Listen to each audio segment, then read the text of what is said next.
Itu menciptakan manusia yang sehat, produktif, mandiri, dan berkeadilan. Nah, ini kan visinya kan manusia Indonesia harus sehat, harus produktif, mandiri, berkeadilan. Nah, bagaimana kita sehat kalau nggak mandiri, Pak? Ya, jadi mandiri itu dulu ya, sosial ekonomi dulu lah. Mantap nih, Pak. Oke, ya, jadi memang stunting. Kita ini dulu di sini aja deh. Sebenarnya masalah kesehatan ini panjang ya. Iya. Tapi yang kedua yang juga dikeluhkan oleh masyarakat adalah yang C, memperbaiki pengelolaan jaminan kesehatan nasional, yang mana sekarang ini BPJS ya.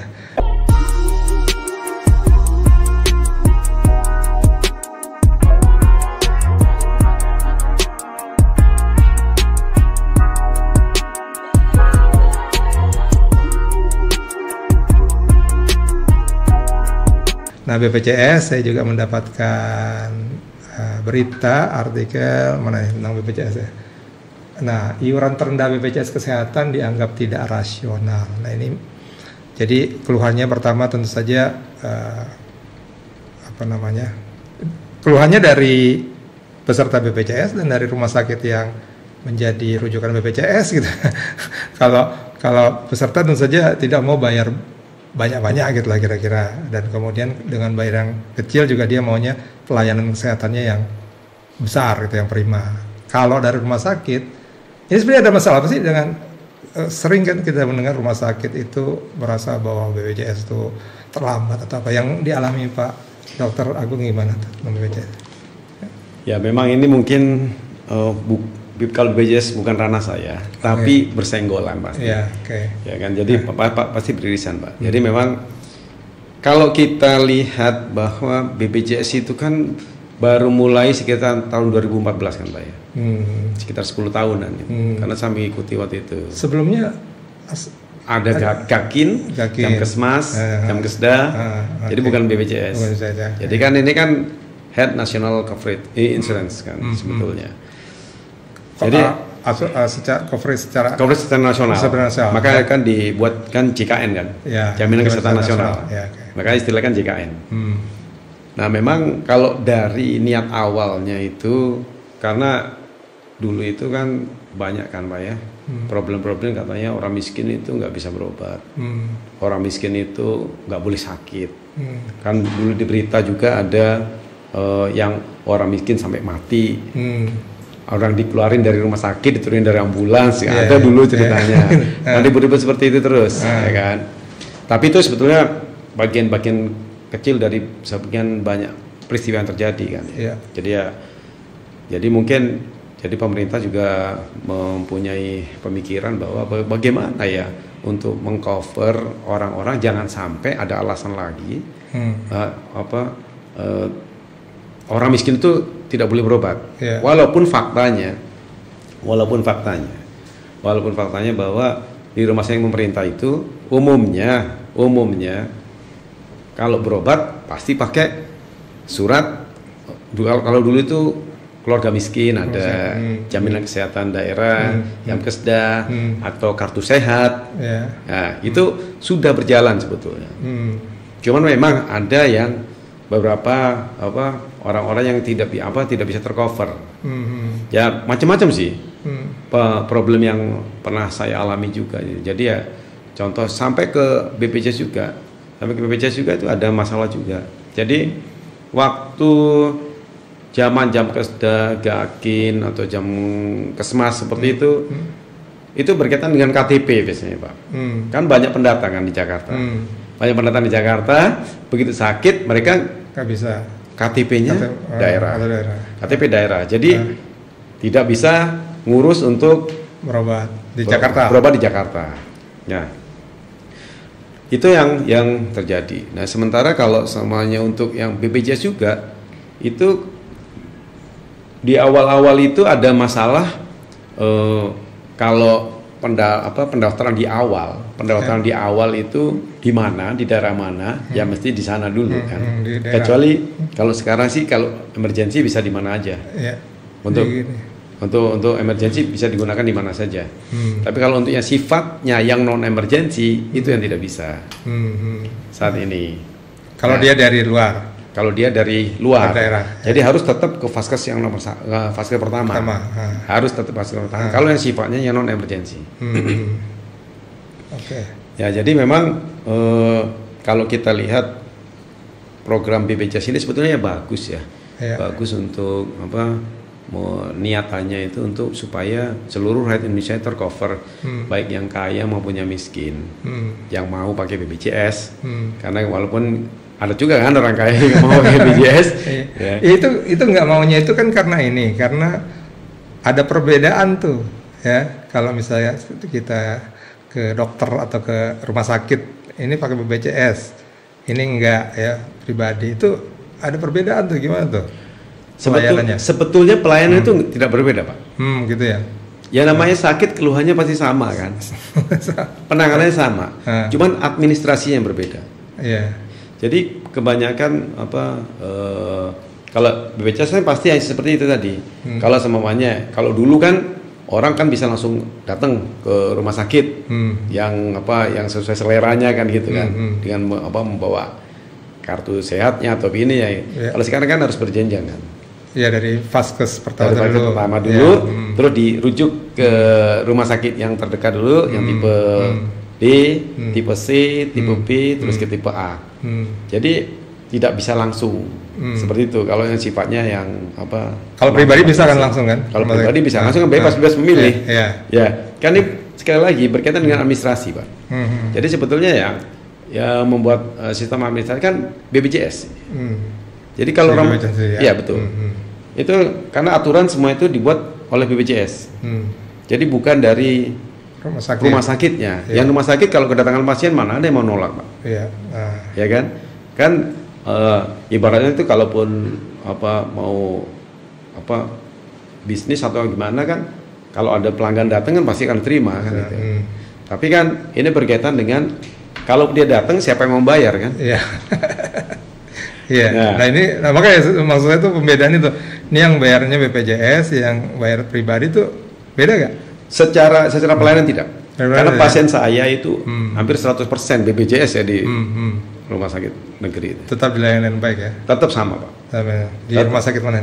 Persahabatan. Oke, nanti datang para ini. Tetap sama. Ya? Jadi pasien-pasien yang saya lakukan tindakan operasi kayak gitu ya, tetap sama.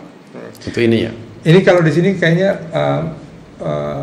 masalah ini ya, coba lihat ya. Jadi Direktur Utama BPJS mengatakan saat ini iuran bagi peserta BPJS, ini masalahnya apa sih tadi? Iuran terendah badan BPJS yang saat ini 40.000 per bulan disebut sudah tidak rasional. Ini masalah ininya kali ya. Jadi untuk 42 masuk masalah anggaran nih Pak Dokter nih. Jadi memang anggarannya memang kalau 40.000 kemudian itu masuk ke BPJS, kemudian nanti dibagikan untuk rumah sakit berapa. Jadi memang terlalu kecil di sini.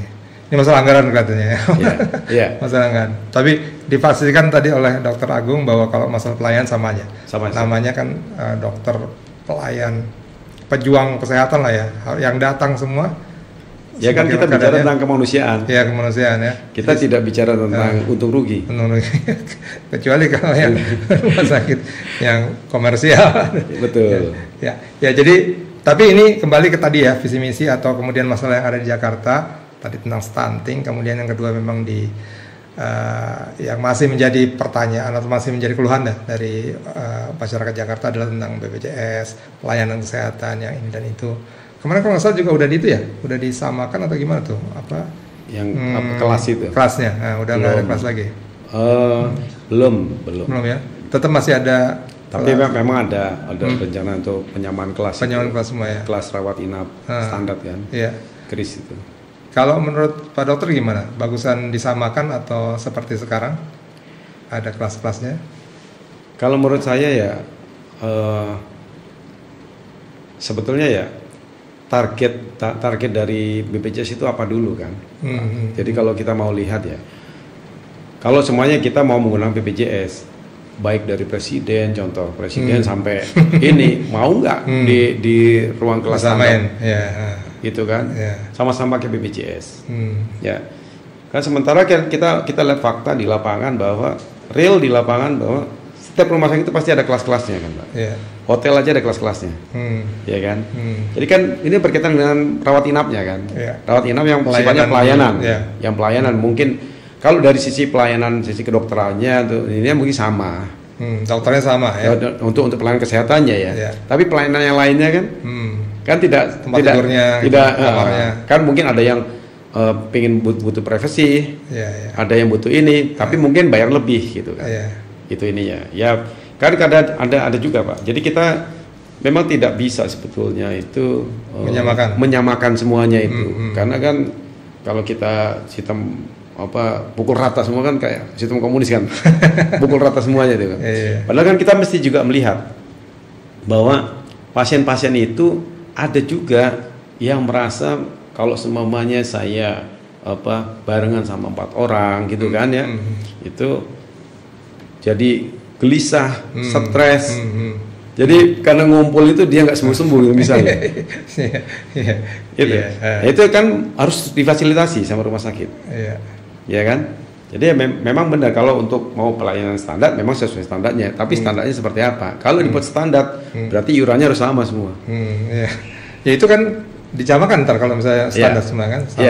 Nah kalau makanya tujuan awal BPJS itu kan kalau saya lihat dari ininya visi misinya itu ya untuk jaminan kesehatan nasional, untuk mengcover seluruh seluruh masyarakat. Ini BPJS kesehatan ya, soalnya BPJS ada BPJS tenaga kerjaan. Saya belum bicara tenaga kerjaan ya. Tenaga kesehatan ya, jadi. Tenaga kesehatan. Jadi kalau kita bicara tentang BPJS kesehatan itu harusnya memang ya disesuaikan saja dengan ininya, dengan kemampuan dari ini. Toh selama ini juga sistemnya gotong royong. Iya.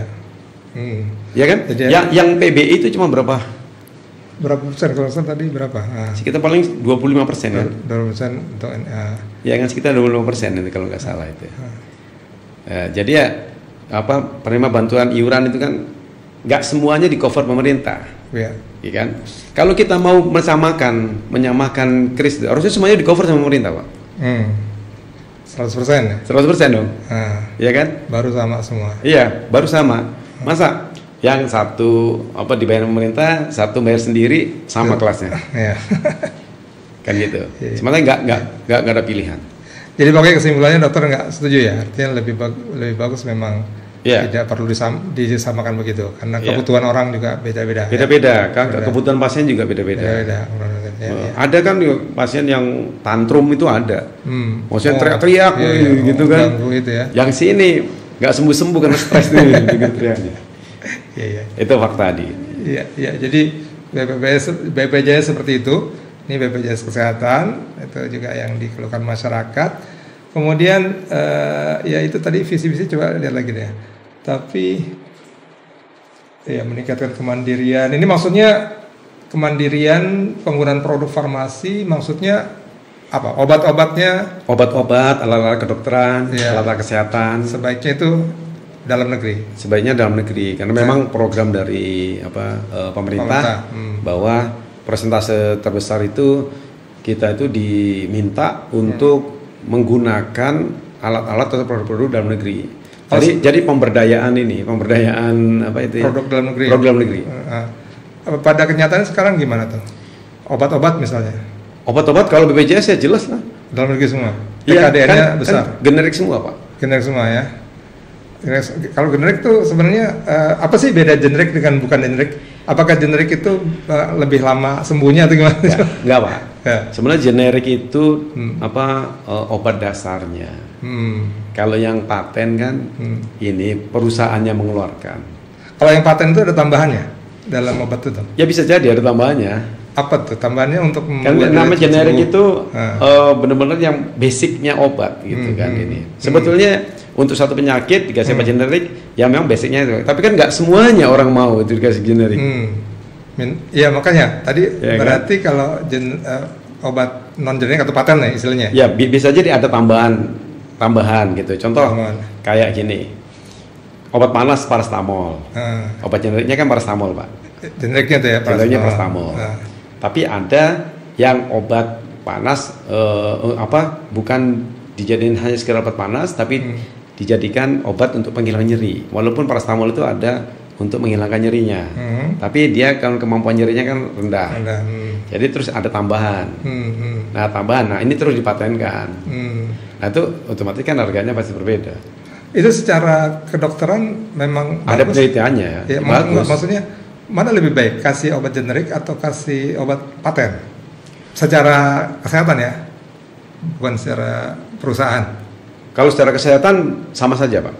Jadi maksudnya tergantung pilihannya ya. Jadi kalau kita anjurkan yang generik dulu lah, ya kan? Yang generik. Kenapa menganjurkan generik? Karena masalah ekonomi atau masalah kesehatan? Ya karena sebetulnya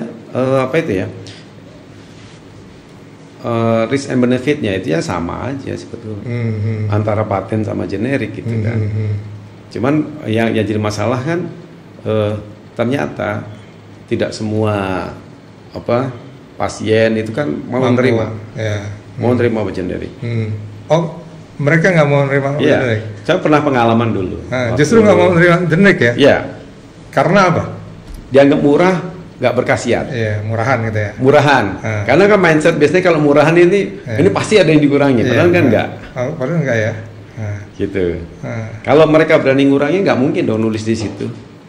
Kalau dicek ternyata ada yang kurang kan, jadi masalah.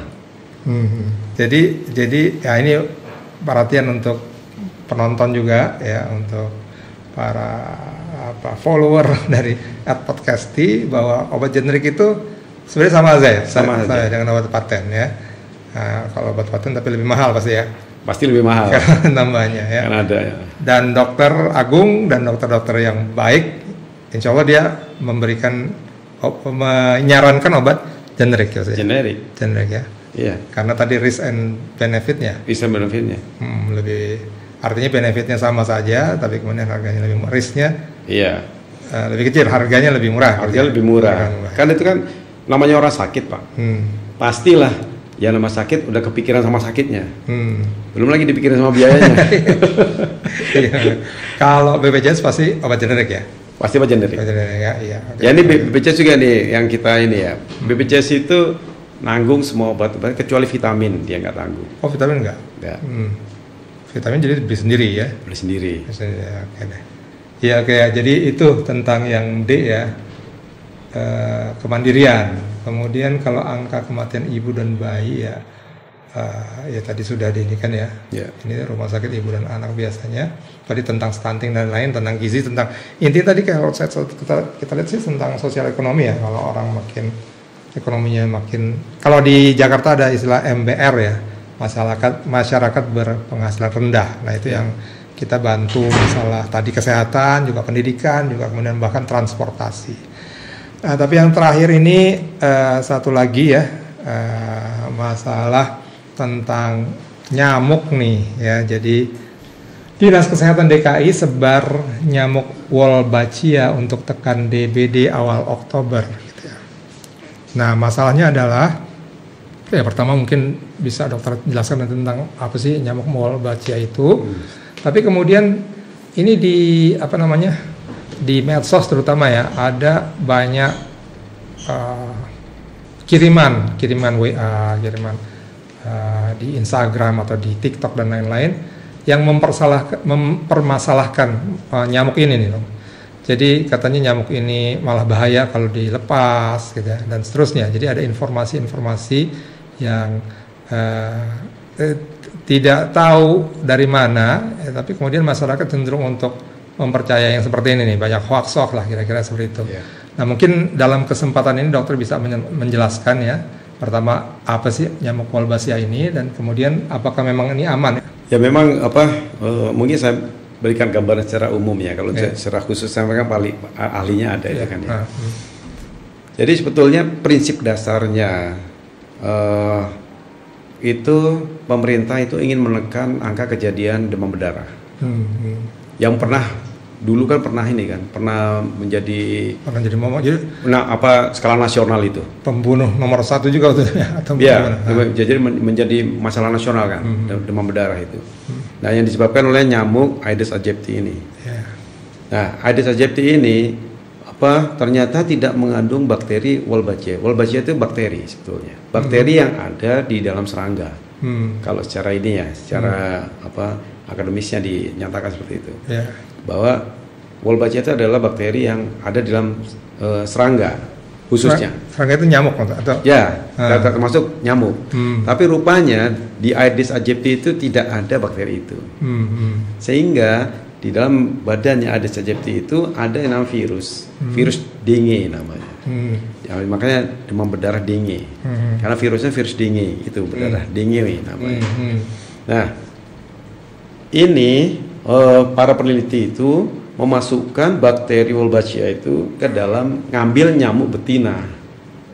Nyamuk betina Aedes aegypti ini dimasukkan ke dalam ini badan nyamuk yang betina, bukan yang jantan. Untuk yang Aedes aegypti-nya? Ya, Aedes aegypti. Nah, si bakteri ini itu bisa menekan pertumbuhan dari virus dengue-nya itu. Jadi, nah sementara Wolbachia itu ada bakteri yang aman sebetulnya. Nah, tapi bakteri itu bisa masuk ke dalam sel-sel telur-telur dari Aedes aegypti. Jadi kalau semuanya dia bertelur terus tumbuh lagi, itu sudah ada ngandung bakterinya itu. Bakteri Wolbachia-nya itu. Si bakteri Aedes aegypti hilang atau gimana? Iya, jadi bukan bakteri Aedes aegypti, virus dengue itu. Oh, virus dengue ya. Yang dia jadi inangnya kan. Maksudnya si nyamuk Aedes aegypti itu jadi inangnya dengue. Jadi hostnya tempat dia tumbuh berkembang biak. Maka kalau kita di nyamuk itu otomatis virusnya kan keluar masuk lewat situ. Ya. Nah, pertumbuhan virus itu yang dihambat dengan adanya bakteri Wolbachia ini.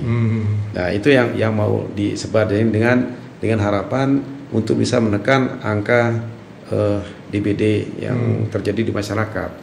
Jadi dengan adanya pertumbuhan banyak sebaran nyamuk-nyamuk yang banyak mengandung Wolbachia itu diharapkan virus dengue di dalam nyamuk Aedes aegypti yang selama ini menjadi inang yang nomor 1 dan jadi pembunuh nomor 1 itu diharapkan bisa hilang. Ya. Seperti itu sebetulnya, Pak. Memang penelitiannya sudah fix gitu, sudah itu menjadi ilmu yang pasti. Oleh peneliti dari UGM itu. Oh gitu ya.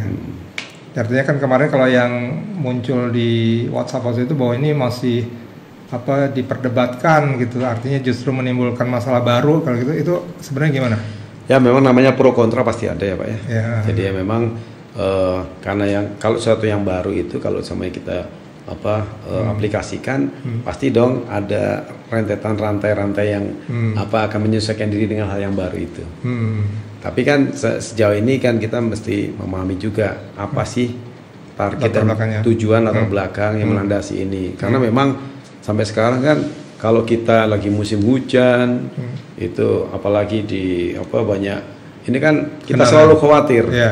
Kita selalu khawatir dengan wah ini resiko demam berdarah lagi ini. Lonjakan demam berdarah. Itu kalau dulu kan paling khas itu. Biasanya sih kalau dulu itu siklus 5 tahunan itu, Pak. Siklus 5 tahun untuk demam berdarah itu. Jadi kalau semuanya dalam 5 tahun itu biasanya ada lonjakan lagi itu. Nah, itu yang mau diputus sih sebetulnya. Dengan cara dengan memasukkan bakteri Wolbachia ke dalam nyamuk Aedes aegypti ini. Oke ya. Nah, itu jadi nanti kalau misalnya nyamuk-nyamuk Aedes aegypti itu punya Wolbachia, justru virus dengue-nya nggak ada. Hilang. Jadi kemudian kalau digigit nyamuk nggak bisa aman ya itu. Jadi masyarakat Jakarta jangan khawatir lagi ya. Jadi ini memang sudah secara pengetahuan itu sudah memang menjadi sesuatu yang verified lah gitu ya. Artinya ini memang bisa dipakai sebagai cara untuk mengurangi demam berdarah ya. Ini udah panjang juga nih percakapan kita dengan Dr. Agung ya. Banyak hal yang kita dapat. Nanti kita bisa lanjutkan lain kali ya. Tapi untuk hari ini karena memang waktu sudah selesai, sudah habis ya. Dan insya Allah bermanfaat untuk masyarakat Jakarta dan untuk Indonesia, dan sehat selalu dokter ya. Amin, terima kasih. Sama-sama terus menjadi dokter yang teladan nih. Amin. Dokter yang bisa melayani masyarakat dengan tidak pandang bulu, dan punya pengetahuan yang bisa di-share dengan masyarakat ya. Jadi demikian ya, hari ini kita bicara tentang masalah-masalah yang berkaitan dengan kesehatan, dan akan kita bahas juga hal-hal lain, pokoknya yang bermanfaat untuk masyarakat. Terima kasih. Sekian advokasi. Assalamualaikum warahmatullahi wabarakatuh. Waalaikumsalam warahmatullahi wabarakatuh.